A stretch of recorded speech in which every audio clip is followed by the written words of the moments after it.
जय हिंद साथियों, जय श्री राम, जय बजरंगबली, हर हर महादेव। मित्रों, आज श्री रामचरितमानस के अयोध्या कांड के समापन दिवस पर हम लोग हैं। पृष्ठ संख्या 501 और दोहा संख्या 321 से आगे बढ़ रहे हैं। पिछले दिवस में हमने देखा कि किस प्रकार से प्रभु श्री रामचंद्र जी ने सबको विदा कर दिया अपने चित्रकूट से, और उसके बाद पर्णकुटी में वहां पर बट वृक्ष के नीचे बैठ करके माता सीता जी, भैया लक्ष्मण जी के साथ चर्चा कर रहे हैं, बातें कर रहे हैं, सबके बारे में वर्णन कर रहे हैं। गोस्वामी जी आगे लिखते हैं कि मुनि महिषुर गुर भरत भुआलु, राम बिरह सब साजु बिहालु, प्रभु गुण ग्राम गणत मन माही, सब चुपचाप चले मग जाही। मुनि ब्राह्मण गुरु वशिष्ठ, भरत जी और राजा जनक जी, सारा समाज श्री रामचंद्र जी के विरह में विह्वल है। प्रभु के गुण समूहों का मन में स्मरण करते हुए सब लोग मार्ग में चुपचाप चले जा रहे हैं। आप देखते होंगे कि जब आप अपनों से विदा लेकर के आप कहीं जाते हैं तो कुछ समय तक आप चिंतित रहते हैं, सोच में रहते हैं। जिनसे विदा लेते हैं उनके गुण समूहों का चिंतन करते हुए आगे बढ़ते हैं। उसी प्रकार का भाव लेते हुए सभी लोग आगे बढ़ रहे हैं। जमुना उतरी पारु सबु भयऊ, शोभा सरु बिनु भोजन गयऊ, उतरी देव सरि दूसर बासु, राम सखा सब कीन्ह सुपासु। सब लोग जमुना जी उतर कर पार हुए। वह दिन बिना भोजन के ही बीत गया। दूसरा मुकाम गंगा जी उतर कर हुआ। वहां राम सखा निषाद राज ने सब सुप्रबंध कर दिया। सई उतरी गोमती नहाए, चौथे दिवस अवधपुर आए। फिर सई उतर करके गोमती में स्नान किया और चौथे दिन सब अयोध्या में आग पहुंचे। जनक रहे पुरवासर चारी, राज काज सब साज संहारी। 4 दिन तक जनक जी अयोध्या में रहे और राजकाज एवं सब साज सामान को संभाल कर सौंपी सचिव गुर भरत ही राजू, तेरहुति चले साजी सब साजू। तब मंत्री गुरु जी तथा भरत जी को राज्य सौंपकर सारा साज सामान ठीक करके तेरहुत राज को चल दिए। नगर के स्त्री पुरुष गुरु जी की शिक्षा मानकर श्री राम जी की राजधानी अयोध्या में सुख पूर्वक रहने लगे। राम दरस लगी लोग सब करत नेम उपवास, अतज तज भूषण भोग सुख जियत अवधि की आस। सब लोग श्री रामचंद्र जी के दर्शन के लिए नियम और उपवास करने लगे। वे भूषण और भोग सुखों को छोड़ छाड़ कर अवधि की आशा पर जी रहे हैं। अर्थात इतने अवधि के पश्चात प्रभु श्री रामचंद्र जी अयोध्या को लौटेंगे, इस आशा से वह सभी लोग जीवन व्यतीत कर रहे हैं। किस प्रकार से आगे जीवन यापन करते हैं कि सचिव सुसेवक भरत प्रबोधे, निज निज काज पाई सिखोधे। भरत जी ने मंत्रियों और विश्वासी सेवकों को समझाकर उद्यत कर दिया। वे सब सीख पाकर अपने अपने काम में लग गए। अर्थात वे सब निर्देश पाकर के अपने अपने काम में लग गए। पुनि सिख दीन्ही बोली लघु भाई, सौंपी सकल मातु सेवकाई। और शत्रुघ्न जी को माता जी की सेवकाई के लिए उन्होंने निश्चित कर दिया कि तुम्हें माता जी की सेवकाई करना है और माताओं का ध्यान देना है। भूसुर बोली भरत कर जोरे, करि प्रणाम वै विनय निहोरे। ऊंच नीच कारजु भल पोचू, आय सुदेवन करब सकोचू। इस प्रकार से ब्राह्मणों को बुलाकर भरत जी ने हाथ जोड़कर प्रणाम कर अवस्था के अनुसार विनय और निहोरा किया कि आप लोग ऊंचा नीचा, अच्छा मंदा जो कुछ भी कार्य हो उसके लिए आज्ञा लीजिएगा, संकोच न कीजिएगा। परिजन पुरजन प्रजा बुलाए, समाधान कर सुबस बसाए। सानु जगे गुर गेह बहोरी, करि दंडवत कहत कर जोरी। भरत जी ने फिर परिवार के लोगों को, नागरिकों को तथा अन्य प्रजा को बुलाकर उनका समाधान करके उनको सुखपूर्वक बसाया। फिर छोटे भाई शत्रुघ्न सहित वे गुरु जी के घर गए और दंडवत प्रणाम करके हाथ जोड़ करके गुरु जी से बोलते हैं, आयसु होई तरह सनेमा, बोले मुनि तन पुलकी सपेमा। गुरु जी से कहते हैं, भरत जी आज्ञा हो तो मैं नियम पूर्वक रहूं। मुनि वशिष्ठ जी पुलकित शरीर हो प्रेम के साथ बोले, क्या कह रहे हैं कि समुझब कहब करब तुम जोई, धर्म सारु जग होई ही सोई। हे भरत, तुम जो कुछ समझोगे, कहोगे और करोगे वही जगत में धर्म का सार होगा। अर्थात धर्म अधर्म में जो लोग बने हुए हैं, जिनको धर्म का पालन करना होगा, वह तुम्हारा ही अनुसरण करेगा। जो तुम कार्य करोगे, जो कुछ कहोगे और जिस प्रकार से तुम समझोगे, उसी का पालन करने वाला धर्मज्ञ माना जाएगा। सुनि सिख पाई असीस बड़ी, गनक बोली दिन साधी, सिंहासन प्रभु पादुका बैठारे निरुपाधि। भरत जी ने यह सुनकर और शिक्षा तथा बड़ा आशीर्वाद पाकर ज्योतिषियों को बुलाकर और दिन साध कर प्रभु की चरण पादुकाओं को निर्विघ्नता पूर्वक सिंहासन पर विराजित कर दिया। राम मातु गुर पद सिरुनाई, प्रभु पद पीठ रजाय सुपाई, नंदी गाव करी परन कुटीरा, कीन निवासु धर्म धुर धीरा। फिर श्री राम जी की माता कौशल्या जी और गुरु जी के चरणों में सिर नवाकर और प्रभु को चरण पादुकाओं की आज्ञा पाकर धर्म की धूरी धारण करने वाले धीर भरत जी ने नंदी ग्राम में पर्ण कुटी बनाकर उसी में निवास स्थान किया। जटा जूट सिर मुनिपट धारी, मही खनि कुश साथरी संवारी।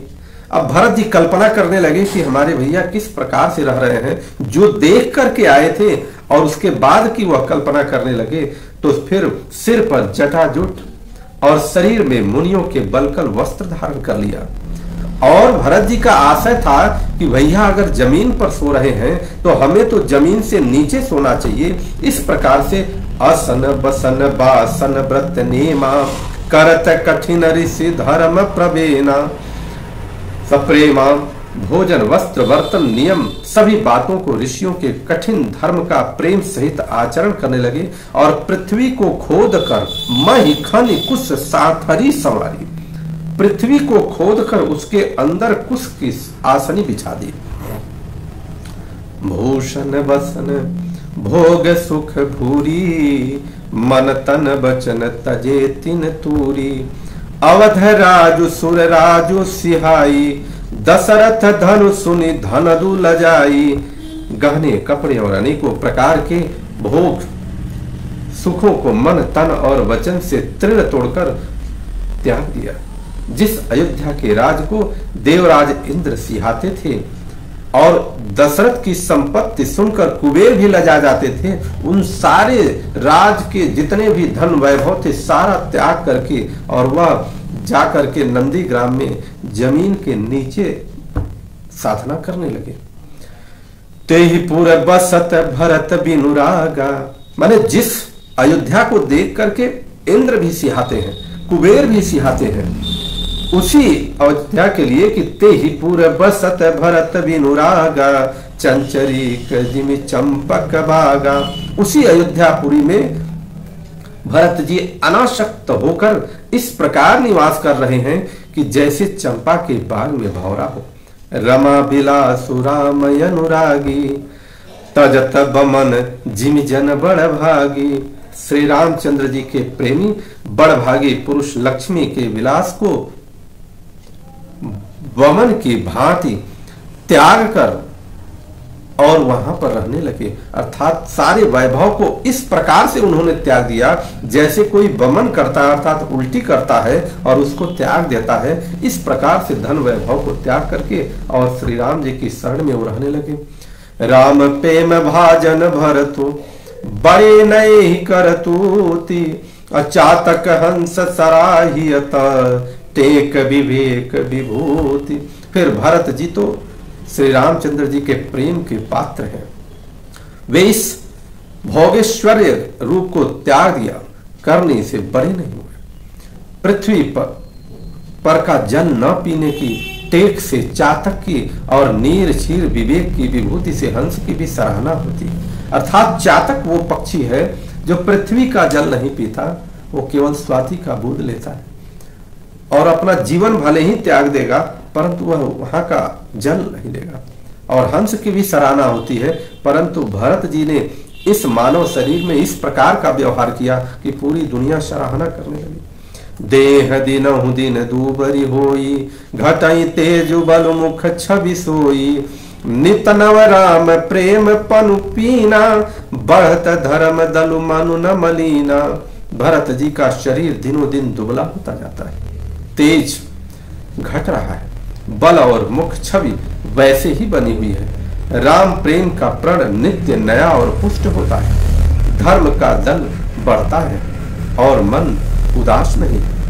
संस्कृत कोश में तेज का अर्थ मेद मिलता है और यह अर्थ लेने से घटई के अर्थ में भी किसी प्रकार की खींचतान नहीं करनी पड़ती। जिमि जलु निघटत सरत प्रकाशे, बिलसत बेतस बनज विकासे। समदम संजम नियम उपासा, नखत भरत ही विमल आकाशा।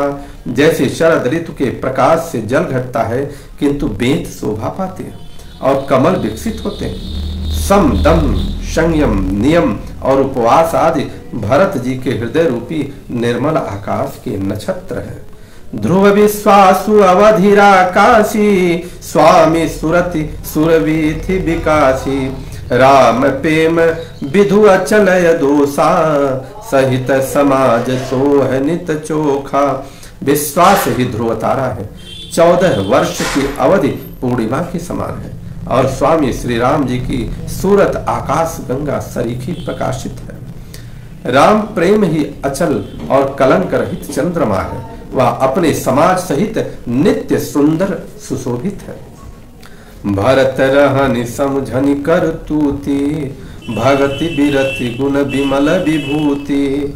बरनत सकल सुख विसकुचाही, शेष गणेश गिरा गमुनाही। भरत जी की रहनी समझ करनी भक्ति वैराग्य निर्मल गुण और ऐश्वर्य का वर्णन करने में भी सभी सब चाहते हैं। सारे कवि संकोच कर रहे हैं क्योंकि वहां स्वयं शेष गणेश और सरस्वती जी भी नहीं पहुंच सकते। नित पूजन प्रभु पावरी, प्रीति न हृदय समाति। मागी मागी आय सुकरता, राजकाज बहुभांति। वे नित्य प्रति प्रभु की पादुकाओं का पूजन करते हैं, हृदय में प्रेम समाता नहीं। पादुकाओं से आज्ञा मांग मांग कर वे बहुत प्रकार से राजकाज करते हैं। पुलक गात ही सिय रघुबीरु, जिए है नाम जप लोचन नीरू। लखन राम सिय कानन बसही, भरतु भवन बस तप तनु कसही।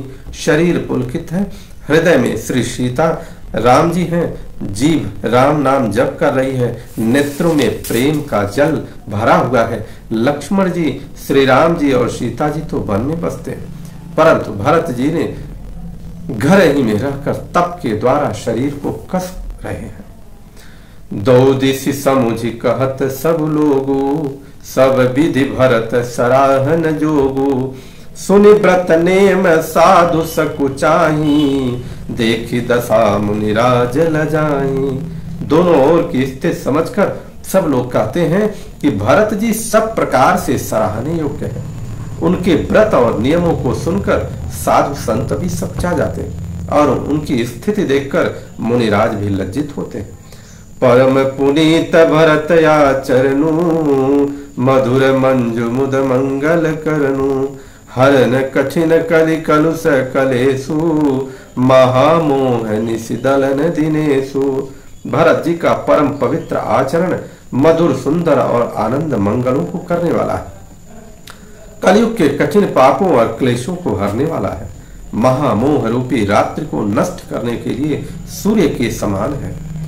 पाप पुंज कुंजर मृगराजु, समन सकल संताप समाजु।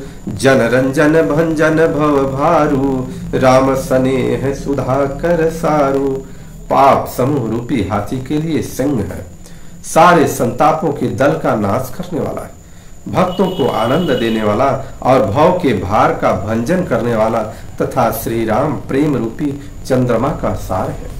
सिया राम प्रेम पीयूष पूरन होत जनमुन भरत को, मुनि मन अगम जम नियम समदम विषम व्रत आचरत को।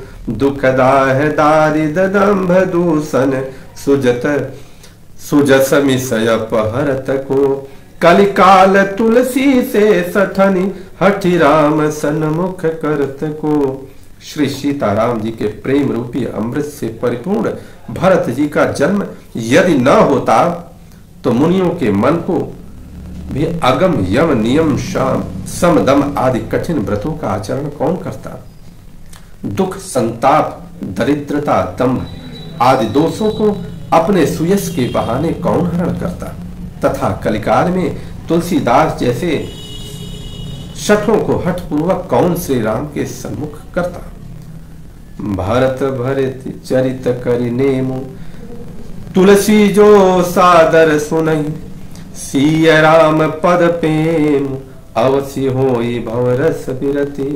तुलसीदास जी कहते हैं, जो कोई भरत जी के चरित्र को नियम से आदर पूर्वक सुनेंगे उनको अवश्य ही श्री सीताराम जी के चरणों में प्रेम होगा और सांसारिक विषय रस से वैराग्य हो जाएगा। बोलिए भरत भैया की जय।